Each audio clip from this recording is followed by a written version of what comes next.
Israel's military says it's now completed the encirclement of Gaza City and will continue its attacks on Hamas infrastructure throughout the territory. The operation started earlier this week after attacks by Hamas in Israel on the 7th of October. The Israeli military says 242 people are being held hostage by Hamas after those attacks. Hamas says it's hidden them in safe places and tunnels within Gaza. Coming up after 7:30, we'll hear about conditions in Gaza at the moment. Adam Ma'anit is a British-Israeli citizen. Members of his family were killed by Hamas during the attacks on the 7th of October, and his cousin Tsachi Idan was taken hostage. Morning, Adam. In as much or as little detail as you feel comfortable with, can you describe what happened to your family on the 7th of October? Good morning, Rick. Thanks. Yeah, on the Saturday morning, the terrorists infiltrated Nahal Oz kibbutz, which is near the border, and one of the worst affected communities from the atrocity. And they used the cover of rocket fire, intense rocket fire, to infiltrate the community. So while everyone was rushing, and you have to remember that people only have a few seconds to rush into a bomb shelter when it's so close to the border.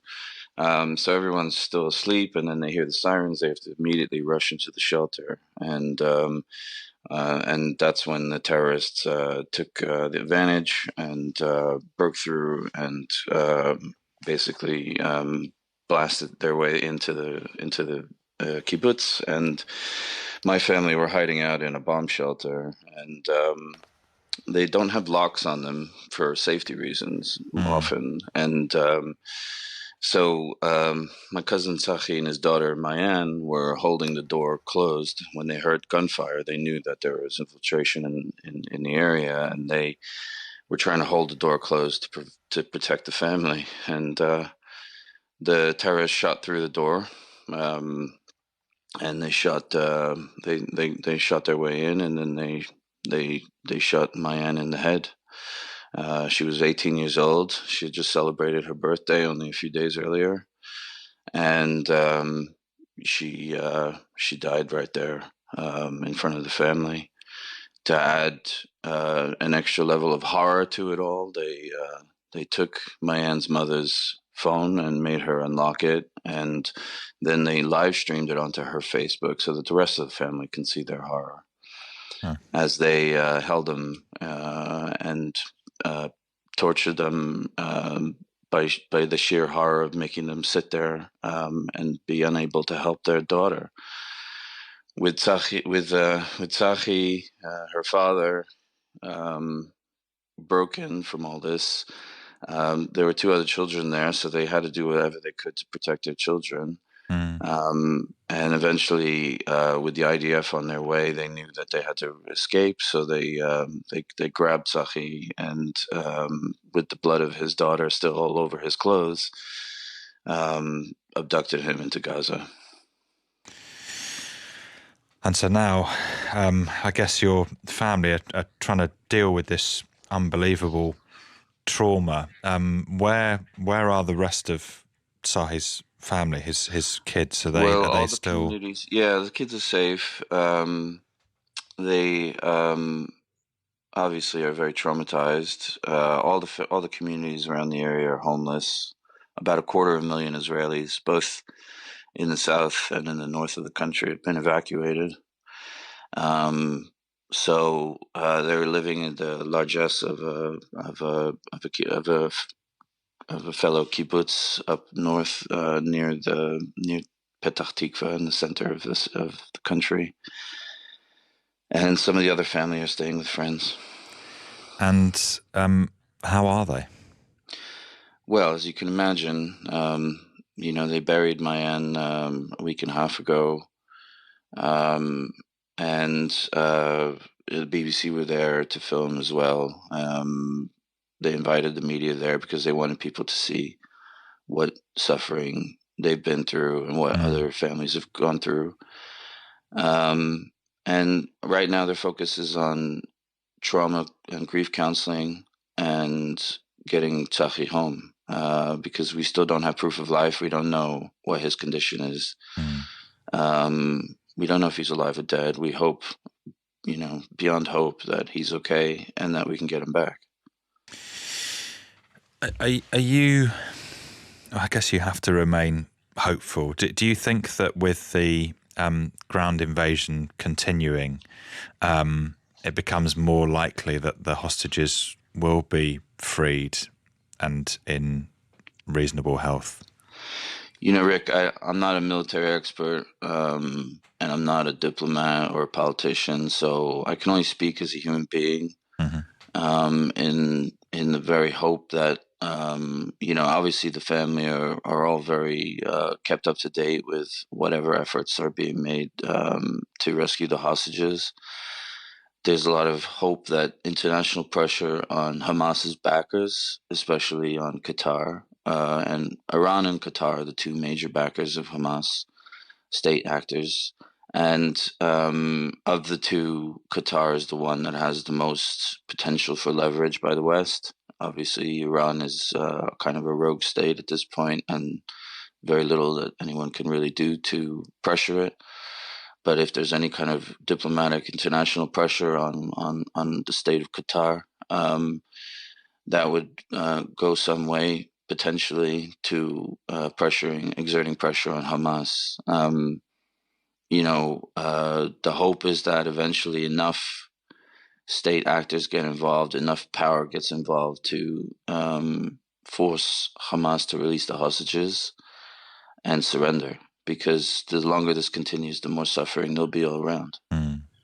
Have you been in contact with the British Foreign Office? Are they able to help you at all?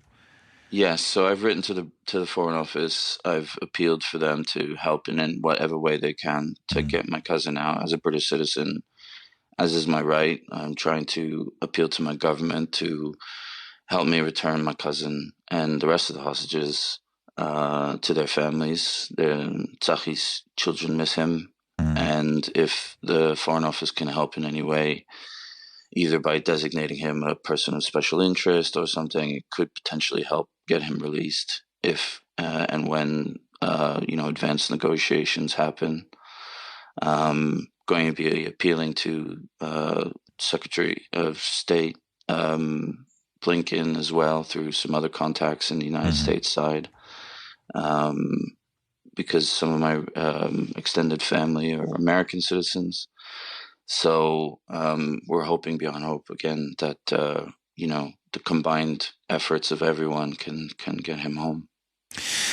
I completely understand when you said, you're not a diplomat, you're not a military strategist, you just want your family to be reunited and you want the hostages to be freed. Would you be in favour of some kind of humanitarian ceasefire in order for the hostages to be freed? Well, the word ceasefire comes with it some problematic scenarios. First of all, we know that Hamas spokespeople have been on Arab media promising that they would carry out another atrocity if given the opportunity. Rockets are still being fired into Israel, so there's still an arsenal that Hamas has, and any pause in the conflict will allow them to restock and resupply and pivot and do whatever they need to do to continue their genocidal mission. So we do not necessarily support a ceasefire unless there's some kind of substantial change in the situation with the hostages and there's some advanced negotiations where there's a possibility that they could be released. And that's the condition, then potentially we could see that down the line. But right now, there's no indication that that's the case. There's been some chatter about a pause for humanitarian purposes, which if that's not going to get in the way of the actual operations on the ground, and the military agrees, then I think that's probably a potentially useful thing to do, considering the amount of suffering that's going on in Gaza. But a ceasefire as such would only benefit Hamas. This is a Mm. genocidal terrorist organization, declared as such as a terrorist organization by almost every Western democracy, including many other states around the world.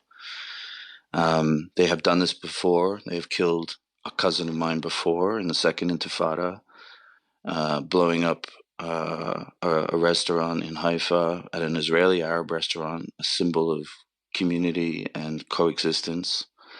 And my 16-year-old cousin was killed then. So this is not the first teen relative I've lost to Hamas. They are a murderous organization, and they will continue. And they showed us what they would do if given the chance. So no, we can't allow them to have that chance. How are you feeling in amongst all of this? You know, people ask me that a lot, and I don't know how to answer. I'm basically in constant emergency mode, and I feel like because I'm so far away from the family, I think the only thing I can do is speak about their plight and try to help wherever I can, whenever I can. Obviously, I've got lots of family there and a lot of friends, and I'm constantly keeping up to date with everyone. It's very busy, constantly. I've also brought some family, not the immediate family, but family very close to them who've just arrived in the UK yesterday, just to give them a break.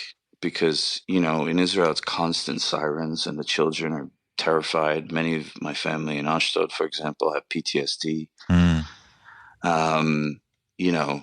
You're just living under constant fire all the time. Over 8,000 rockets have been fired into Israel so far, and they're coming also from the north and Hezbollah, and everyone's very concerned about Hezbollah's involvement in all this. So far, it's been skirmishes on the border and some potential infiltrations that have been thwarted, but the risk is always there, and Hezbollah is armed to the teeth by Iran. Yeah.